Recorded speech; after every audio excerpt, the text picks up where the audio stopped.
ब्राह्मण समन्वय समिति द्वारा रविवार को विशाल विप्र समागम का आयोजन किया गया। आपको बता दें, समागम से पहले ब्राह्मण सेवा समिति की ओर से संस्था संरक्षण और डेन अम्बे केबल नेटवर्क के निदेशक संजीव दीक्षित द्वारा ग्वालटोली क्षेत्र से भगवान परशुराम की भव्य झांकी निकाली गई। अलौकिक झांकी को देख लोग मंत्र मुग्ध हो गए। भगवान परशुराम की इस शोभा यात्रा में प्रमुख रूप से संरक्षक दीपचंद्र दीक्षित, वैभव शुक्ला, अध्यक्ष मनोज पांडे, दिनेश वाजपेयी, राजेश शुक्ला आदि लोग मौजूद रहे। कई क्षेत्रों से होते हुए भगवान परशुराम की झांकी परशुराम वाटिका आर नगर पर जाकर रुकी, जहां पर कवि सम्मेलन व विप्र रत्न सम्मान समारोह के साथ समागम हुआ। कार्यक्रम में मुख्य अतिथि के रूप में कन्नौज से सांसद सुब्रत पाठक ने हिस्सा लिया।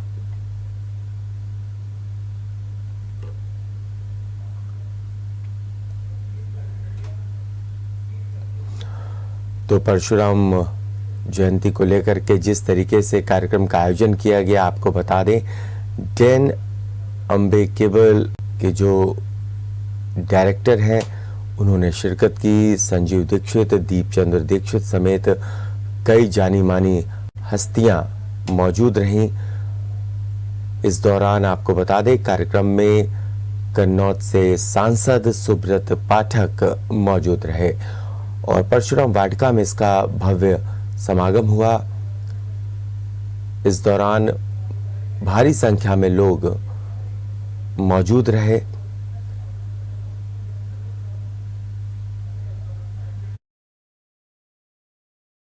मैं आज यहाँ पे ब्राह्मण समन्वय समिति के द्वारा जो 7 समितियों से मिलाकर यहाँ पे जगह शहर के विभिन्न जगहों से मिलाकर बनाई गई है, उसके भाग लेने आई हूँ। और वहाँ पे जो मुख्य अतिथि सुब्रत पाठक जी आए, उन्होंने सबको सम्मान दिया है।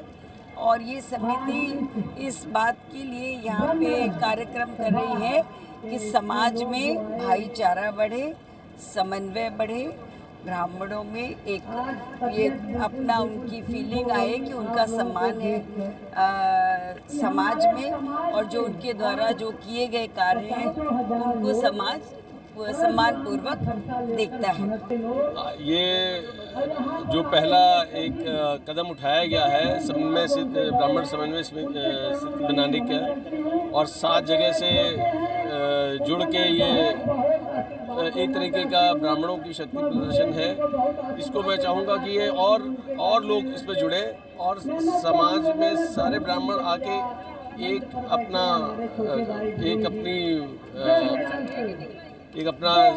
जगह बनाए और उससे बाकी लोगों की भी मदद करें। जब अपने आप को आप खुद सशक्त रहेंगे तभी दूसरों की मदद कर सकते हैं। तो इसी कार्यक्रम को आगे भी बढ़ाना चाहिए और हर साल ऐसे ही उत्सव और बढ़िया तरीके से होना चाहिए। ब्राह्मण समन्वय समिति द्वारा आयोजित विशाल विप्र सम्मेलन को करने में ब्राह्मण समाज का बहुत बड़ा योगदान रहा। उसका ये मैसेज है कि सारे ब्राह्मणों को एकजुट होकर एक मंच के नीचे इकट्ठा होना चाहिए। हम ब्राह्मण किसी न किसी रूप में एक दूसरे के भाई हैं, बंधु हैं, और हमारा जो रूप होता है, हमारा जो कार्य करने का तरीका होता है, वो सर्व समाज को जोड़ने का होता है। हम ब्राह्मणों की यही खासियत है कि हमने हमेशा सर्व समाज को एक करने का प्रयास किया है। और इस मंच के माध्यम से मेरा यही आग्रह है कि अगली बार जब हमारा सम्मेलन हो तो इस परशुराम वाटिका में पैर रखने की जगह ना हो, तभी ब्राह्मण समाज का मान होगा और सम्मान होगा। धन्यवाद। ब्राह्मण सेवा समिति का सबसे प्रमुख रोल रहा है आज के इस कार्यक्रम में, किस तरीके से और आगे कार्यक्रम होगी, किस तरीके से और आगे लेके जाएंगे? ब्राह्मण सेवा समन्वय समिति का एक पार्ट है ब्राह्मण सेवा समिति, और ब्राह्मण सेवा समिति का हमेशा उद्देश्य रहा है कि सारे ब्राह्मण संगठन एक साथ एक मंच पे हों। और ब्राह्मण सेवा समिति के प्रयास से हम 7 संगठनों ने एक साथ मिलकर इस विप्र सम्मेलन का आयोजन किया है, और परमात्मा से प्रार्थना करते हैं कि भविष्य में कानपुर के सारे संगठन एक साथ एक मंच के नीचे आए। इसका हम लोग प्रयास करते रहेंगे। भगवान परशुराम पहले देव हैं। भगवान विष्णु के जो छठे अवतार के रूप में जहाँ पर संपूर्ण मानव का प्रादुर्भाव हुआ। क्योंकि पहले मत्स्य अवतार के रूप में आया, फिर कक्ष अवतार के रूप में आया, फिर नरसिंह अवतार के रूप में आया। ये संपूर्ण मनुष्य के रूप में आए और इन्होंने जो मानवता की सेवा की, परंपराओं का प्रादुर्भाव किया। हम ऐसे देव पुरुष की जन्मदिन, उनका प्रकाट महोत्सव को यहाँ पर मना रहे हैं और इसमें से संजीव दीक्षित, मनोज पांडे और उनकी टीम ने जो बड़ा कदम उठाया है वो सराहनीय है और कानपुर के लिए गौरव की बात है कि ब्राह्मणों में जागरूकता ऐसे कार्यक्रमों से आ रही है और अगर ऐसी ही बनी रही तो एक शक्ति के रूप में जो शस्त्र और शास्त्र है, आज की तारीख में जो शस्त्र है वो धन है और शास्त्र है ज्ञान है। अगर उस दोनों दिशा में बढ़ेगा तो निश्चित रूप से ब्राह्मण नौकरी के लिए नहीं भटकेगा, अपने व्यापार से अपने आप को सामर्थ्यवान बनाएगा। आज इनकम टैक्स की अगर लिस्ट दिखाई देती है, 1970 में जो इनकम टैक्स की लिस्ट थी उसमें ब्राह्मण लखपति नगण्य थे। आज आपको आश्चर्य होगा कि ब्राह्मण भी उस लिस्ट में है जहाँ पर मारवाड़ी खड़ा है। ये एक बहुत जो शस्त्र कहा जाता था वो शस्त्र आज के रूप में यहाँ है। ये भगवान परशुराम ने जो प्राकट्य उनका हुआ है, अवतारी हैं, आज भी हैं धरती पर, वो धर्म की रक्षा के लिए उनका प्राकट हुआ है। और धर्म की रक्षा में सत्य, शौच, दान और क्षमा, ये चारों चीज़ों को लेकर कोई चला है इस रक्षा में प्रैक्टिकल रूप से समाज में, तो वो परशुराम चले हैं। आज परशुराम के आदर्शों को लेकर के हम चलेंगे तो निश्चित रूप से हमारे अंदर वही शक्ति ऊर्जा आएगी जो परशुराम की कल्पना थी। तो आज ये बहुत अच्छा माहौल पैदा हुआ कि ऐसे गणेश शंकर विद्यार्थी के ऐसे शहर में आज ये बहुत बड़ा पैमाने पर ब्राह्मणों ने अपनी एकता का प्रदर्शन किया है कि हमारा ब्राह्मणत्व आज जग रहा है और निश्चित रूप से ब्राह्मणत्व जगेगा तो हमारे धर्म की रक्षा होगी। और धर्म की रक्षा के लिए इससे बढ़िया समय नहीं हो सकता है कि जहाँ पर देश का प्रधानमंत्री मोदी इसके लिए संकल्पित हो, गंगा, गाय और गरीब के लिए, धर्म की रक्षा के लिए, वहीं पर योगी भी उसी तरीके संकल्पित है। आज हमारी हजारों गाय कटने से बच रही है, ये धर्म की ही रक्षा है और हम इसकी रक्षा करें, गंगा की रक्षा करें, गरीब की रक्षा करें, गाय की रक्षा करें। यही हमारा परशुराम का संदेश है और यही हम करेंगे, यही हम कर रहे हैं। ब्रह्मणाध्याय कर्माणि संगम त्यक्त्वा करोति लिप्यते नासा पापने पद्म पत्र विभामसा। ब्राह्मण सदैव से बहुत उपकारी रहा है। ब्राह्मण समाज संपूर्ण समाज का नेतृत्व करता रहा है। ब्राह्मण समाज का दिग्दर्शक, मार्गदर्शक, पथ प्रदर्शक रहा है। ब्राह्मणों के बिना समाज की कल्पना संभव नहीं है।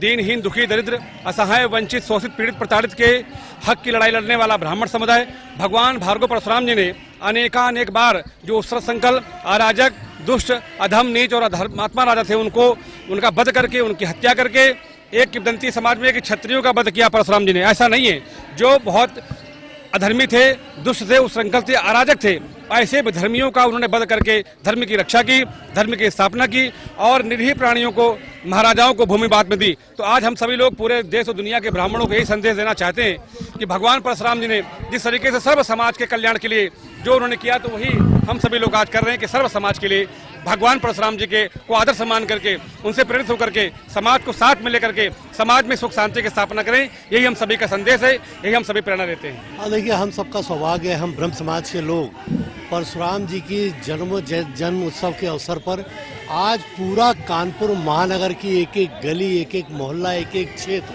सारा ब्रह्म समाज आज सड़कों पर उतर करके शोभा यात्रा के रूप में प्रतिवर्ष की भांति इस वर्ष भी ये शुभ कार्य को करने काम कर रहा है। हम अपने इस पावन पर्व को मनाने का काम कर रहे हैं और हम जो ब्रह्म समाज के लोग हैं, जिन्होंने हमेशा, आप अगर आदिकाल में भी जाएं तो राजाओं के बड़े बड़े राज्यों को चलाने का काम ब्रह्म समाज ने किया है। और ब्रह्म समाज ने प्रत्येक क्षेत्र के और प्रत्येक धर्म के लोगों को और प्रत्येक वर्ग के लोगों को, हर एक सर्व समाज को हमेशा संरक्षण देने का काम किया है और सर्व समाज के लिए हमेशा समर्पित रहते हुए सर्व समाज के संस्कारों को भी पूर्ण करने का काम किया है। आज भगवान हमारे परशुराम जी के जन्मोत्सव के कार्यक्रम में, शोभा यात्रा में हम सब लोग शामिल होकर के अपने जीवन को धन्य करने का काम कर रहे हैं। ये कोई किसी समाज विशेष का कार्यक्रम नहीं है।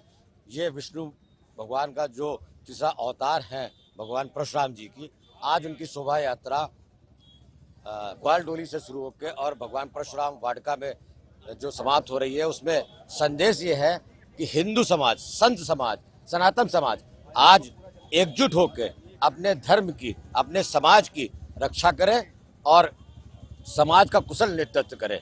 ये भगवान परशुराम जो विष्णु अवतार है, उन्होंने भी इस धरती पे बुराइयों का नाश करने के लिए अवतार लिया था। तो हम लोग की कामना यही है कि ये समाज संत स्वरूप चले और भगवान का अनुसरण करते हुए समाज सबका हित करते हुए, देश निर्माण करते हुए आगे बढ़े। जय परशुराम, जय हिंद, जय श्री राम। भगवान विष्णु के तीसरे अवतार भगवान परशुराम जी का जो जन्म तिथि 3 मई थी, अक्षय तिथि के दिन। क्योंकि अक्षय तिथि के दिन हर आदमी अपने हिसाब से भगवान परशुराम की आराधना करता है, तो हम लोग ने 8 मई को उस जन्मोत्सव को भव्य रूप देने के लिए मनाया और भगवान परशुराम वाटिका में स्थान चुना। संदेश ये है कि जो ब्रह्म समाज है वो पूरे संत सनातन समाज को, आज जो समाज सनातन जो भटका हुआ, बिखरा हुआ नौजवान हमारा सनातन विपरीत परिस्थितियों में फंस के भटक रहा है, उसको विप्र समाज आज संकल्प लेता है कि हम पूरे सनातन समाज को इकट्ठा करके वापस सनातनी समाज बनाएंगे और समाज को नई दिशा, नई प्रेरणा देंगे। समाज के विभिन्न क्षेत्रों से आगे लोग कैसे एक माला में पिरोने का काम किया आपने? ये किसी व्यक्ति विशेष का कार्यक्रम नहीं है, ये व्यक्ति विशेष के आह्वान नहीं है, ये एक समाज का आह्वान है, ये समाज की एक प्रेरणा है, जिससे कि हर आदमी अपनी प्रेरणा लेके समाज को दिशा, देश को दिशा, देश की स्थितियाँ परिस्थितियों को देखते हुए सारा समाज, सारा विप्र समाज अपने आप इकट्ठा हुआ है और इस संदेश देना चाहता है कि समाज का और देश का निर्माण हम सब विप्र समाज, सनातन समाज को जोड़ के करेंगे। परशुराम जयंती के मौके पर एक भव्य कार्यक्रम में हिस्सा लेने आए परशुराम वाटिका में सांसद सुब्रत पाठक फिलहाल हमारे साथ मौजूद है। सुब्रत जी, कार्यक्रम हुआ है, क्या संदेश दिया गया है? कार्यक्रम के माध्यम से क्या संदेश दिया गया? कार्यक्रम के माध्यम से जिस समाज को एकजुट रहने का संदेश दिया है कि समाज एकजुट रहे और इस देश को एकजुट रखने में अपनी भागीदारी करे। एक सवर्ण आयोग की मांग बहुत ज्यादा उठ रही है, तो ऐसे में किसी तरीके की कोई देखो, गरीब सवर्णों के लिए हमारे दिल्ली की सरकार ने, माननीय नरेंद्र मोदी जी ने आरक्षण का प्रावधान किया है। ज्ञानवापी मस्जिद की बात की जाए तो लगातार उसके सर्वे को रोका जा रहा है, किस तरीके का ये एक षड्यंत्र है। चूँकि ज्ञानव्यापी मस्जिद सभी लोग जानते हैं कि बाबा विश्वनाथ वहाँ के ऊपर विराजमान थे, उनका शिवलिंग था, उसको ध्वस्त करके वहीं पर ज्ञानव्यापी मस्जिद बनाई गई है।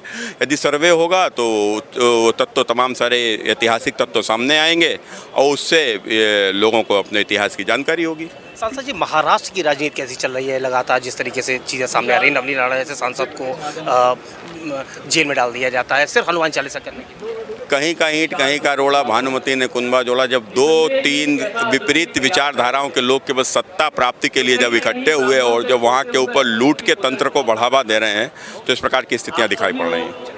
तो ये थे हमारे साथ कन्नौज से सांसद सुब्रत पाठक, जिन्होंने हमें साफ तौर पर बताया कि किस तरीके से ब्राह्मण सम्मेलन जो यहाँ पर आयोजित किया गया, आर्य नगर के परशुराम वाटिका में आयोजित किया गया, उसका क्या उद्देश्य था। ज्ञानवापी मस्जिद के ऊपर उन्होंने बोलते हुए कहा कि सीधे तौर पर एक बहुत बड़े षड्यंत्र का शिकार ये मस्जिद की जा रही है, जिस तरीके से लगातार इनका उसके सर्वे को रोका जा रहा है। वहीं दूसरी तरफ महाराष्ट्र की राजनीति पर भी उन्होंने अपनी राय रखी।